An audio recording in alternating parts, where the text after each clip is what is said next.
Hearts looking to show their strength after their defeat to Rangers last time out. Aberdeen aiming to test that strength at Tynecastle. Commentary comes from Paul Mitchell. Big names absent for Hearts. Suitors, Ikpeatsu, Harring, all injured. Smith is suspended. Dikamona, Morrison, Bozanic and Godinho all start today.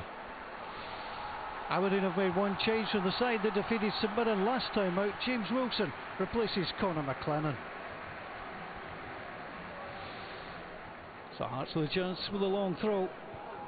Well dealt with by Considine. Bozanic will try and get it in. Naismith! Did he feel pressure from Ball? He's indicating he did. Joe Lewis unhappy with the defending. Naismith inches away. Lewis sends it long. Godinho down onto Lee. Lee being pursued. Touch inside, wasn't a good one. That was cleared by Ball, and Considine takes down Naismith.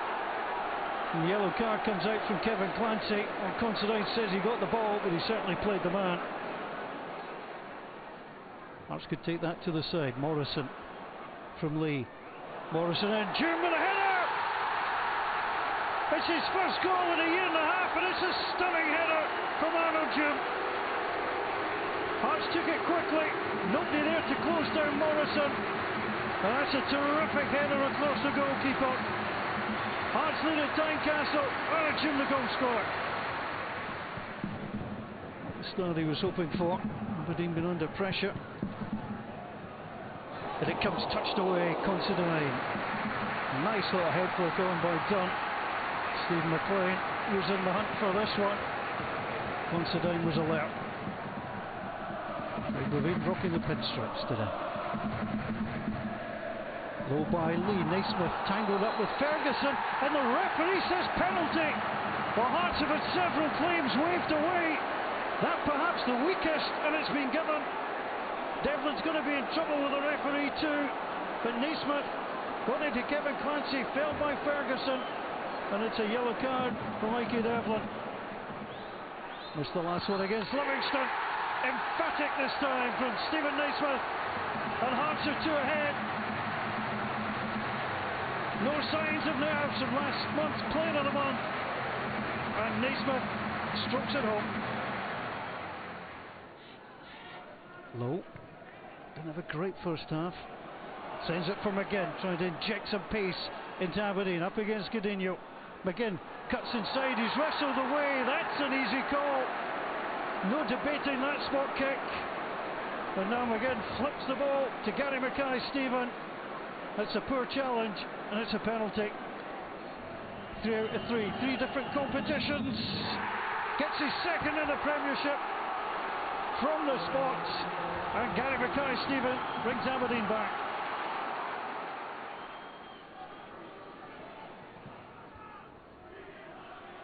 Long from the keeper. Naismith is being held up. That's a good ball down onto June. Clear outside him. Clare's got a man going on the outside as Mitchell. Deflected back into the middle. Here's Lee. Naismith in space. Naismith flicks it up. Arnold Jim to win it for Hearts, you would think. That's a great block by the goalkeeper. Joe Lewis keeps it at 2-1. This is a terrific ball from Naismith, and the goalkeeper just got his frame across. Came too quickly back to Mitchell. Godinho gives it away, just too short. Shinnie links well with Wilson. Shinnie attacking it done. Shinnie goes through. Will break onto Wilson with a chance. And what a glorious chance it was, and he knows he snatched badly at it. Graham Shinnie really running at the Hearts defence, and you would expect James Wilson to get that between the sticks. Plenty of tension in there at Tynecastle. Lee sends it forward. Penalty. Clare's taken down. It's Logan. And I think Logan slipped on his way down and took out the Hearts player. He did so. And it's another penalty in the match. Scored the first one. Lewis with a save. Keeps Aberdeen in it. Still 2-1. Guest right. It's been nail-biting all right. It's another corner. It's indeed played back in by Devlin. Hearts get away. Gary Mackay-Steven. Zamal with a save, and that's a stunner. Gary Mackay, Stephen, couldn't have hit this any better. It was sliced away by Dunn. Goalkeeper down so quickly, strong hand. It was an end-to-end match. We definitely dominated the first half for sure. Aberdeen were better in the second half. It was more of an even match for sure.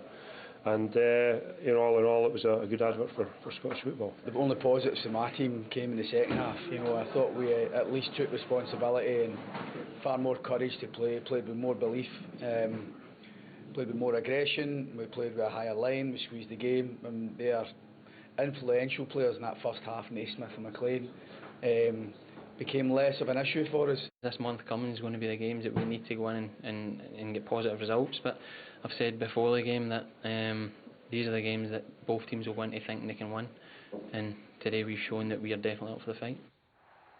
Hearts well and truly proving they do indeed have strength in depth. 2 penalties given in this match. Tomo, you felt you could see penalties everywhere. It was raining penalties, Jonathan, and for me this is a clear penalty kick. It's early in the game. Kevin Clancy decides not to give it, but you watch Cosgrove and Deacon Mooney here pulling his shirt. He's still got the shirt. He's trying to get free. He's still got the shirt. It's a clear pull. It's a penalty. You can't Clancy throw in the box. should see that one, shouldn't he? Oh, he's kidding. And then he pushes him to the ground. So for me, I was being serious. All right, good bit of sarcasm. For me, that's a clear penalty. This one, Stevie Naismith again. His shirt is being pulled. For me, penalty. This is the one that's given. I'm not sure. I think Naismith slips into Ferguson that causes him to then handle the ball. Maybe harsh, I think, on that occasion. This one is a clear penalty kick for me.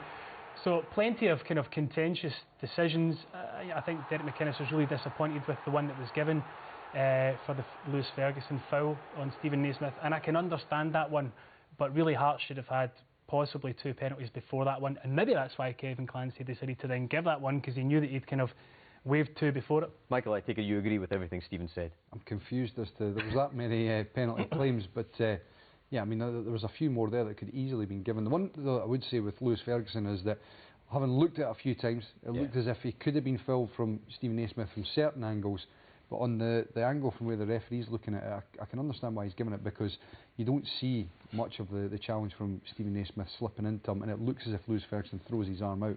Now to the most exciting part of the show, Stephen, where you're going to walk over there to the big screen without tripping, hopefully. Or him kicking me. I'll give it a go. And tell us something insightful that we've missed so far. I'll try, Jonathan, I'll try. Well, Hearts dominated the opening proceedings. They were absolutely superb. They forced Aberdeen into a really, really deep defensive line, and this is at the beginning of the game. It's a long ball up into the Aberdeen half, but when this ball drops, look, Hearts pick it up, and if I just pause it here, look at the amount of numbers they've already got in the Aberdeen half, and they were trying all match, certainly in the first half, to work the ball into wide areas. Here, if I just show you, this man here was absolutely sensational, Callum Morrison, and Godinho behind him were superb. The thing is, I think, that's noticeable with this is that we saw the only points that Hearts have dropped at home against Livingston, and Callum Morrison wasn't playing. No. Obviously, Michael Smith was playing right back, but they lacked width. They did. And the next 2 league games, he's played St Johnstone and here against Aberdeen, and he's been one of the main men. He has, and I thought he was absolutely brilliant yesterday. And if you watch him when I play this on, the amount of balls that then come into the box was frightening in the first half, but the men they've got in the box as well, there's 4 going in. It causes real panic, and they were forced into giving away an early corner kick. This is poor from Aberdeen, forcing the pass. Hearts win it back, and when the ball comes into the middle here to Stevie Naismith, look at the space. Stevie McLean. Look at the space he's got, and of course they're trying to work the ball out into that wide area again. And when the ball does go wide to Callum Morrison, this time he doesn't use Godinho. He wants to try and take on Max Lowe. Comes back into his left foot, and another great ball. And when Aberdeen do win it back, they don't have options. They're forced in. The amount of numbers they have back, they push it up to Cosgrove, but look at the pressure on him from Jimmy Dunn. He's forced back the way, forced into making an error, which again concedes possession back to Hearts. This is the goal. Now, for me, there's a lot of interesting things here. Again, if I just show you, Callum Morrison, he's in a really free position. Nobody's really looking at him. Lewis Ferguson, I think, acknowledges that he's got to get over there, but he's given himself far too big a job to do to get out there. But even though he's there, there's enough time for him to get out and close that ball down with the ball travelling. It's a big old gap for me. But then if you also look in here, it's Shea Logan when this ball comes in. It's great movement from Zoom. Great movement, but when the ball comes in, you've got to do better. You've got to do better. The movement's great across the front of him. and the header's absolutely magnificent, but poor from Aberdeen's perspective. This one I really like. I'll just highlight again Callum Morrison.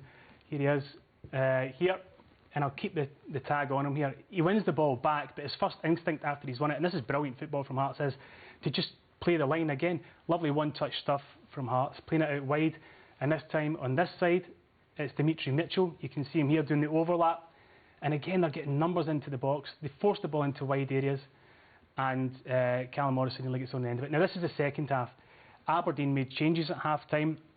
They brought on Niall McGinn, they brought on Scott Wright, and it changed them. They almost played like 4 up front, and they went after the game. They were passive in that first half. Now look, here's Morrison here, but he's faced up by Max Lowe. He's forced back into his own half, and they win the ball. And Niall McGinn's off, and he doesn't go out the way, he goes in the way and gets a shot away. But look at Gary Mackay-Steven on the other side. He's up and he's high, and that was the pattern of the second half. In the first half, I'll point out again, here's Godinho. Well, there's Godinho, God spot him instead. In the first half, all he did was going forward, but in this half, Niall McGinn, he's got a man now. So Niall McGinn wants to go that way, but Godinho wants to just attack, and it caused him problems because he's sleeping.